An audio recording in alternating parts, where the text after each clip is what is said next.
আসসালামু আলাইকুম।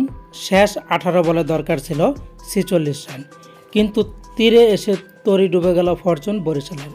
তখনও ক্রিজে ছিলেন মিস্টার ডিপেন্ডেবল মুশফিকুর রহিম এবং দুর্দান্ত বিধ্বংসী ইনিংস খেলা মেহেদী মিরাজ।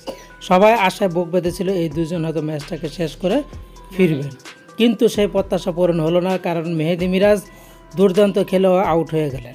মেহেদী মিরাজ আউট হওয়ার পর মুশফিকুর রহিম তিনি কিন্তু বেশিক্ষণ টিকতে পারলেন না, যেখানে মিরাজ মাত্র 16 বল খেলে 35 রানের একটি কার্যকরী ইনিংস খেলেন।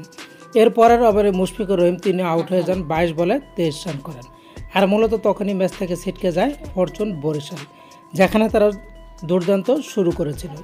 এদিকে মাহমুদুল্লাহ রিয়াদ এবং সৌম্য সরকার তারা কিন্তু ব্যর্থ ছিল। এদিকে চট্টগ্রাম চ্যালেঞ্জার্স প্রথমে ব্যাট করতে নেমে দুর্দান্ত ইনিংস খেলায় ফরচুন বরিশাল থেমে যায় 183 7 উইকেটের বিনিময়ে। 10 রানে ম্যাচটি জিতে নেয় চট্টগ্রাম চ্যালেঞ্জার্স। ফরচুন বরিশালের দুর্ভাগ্যই বলা যায়, যেখানে মেহেদী মিরাজ মুশফিকুর রহিম ম্যাচটাকে শেষ করে আসতে পারলেন না।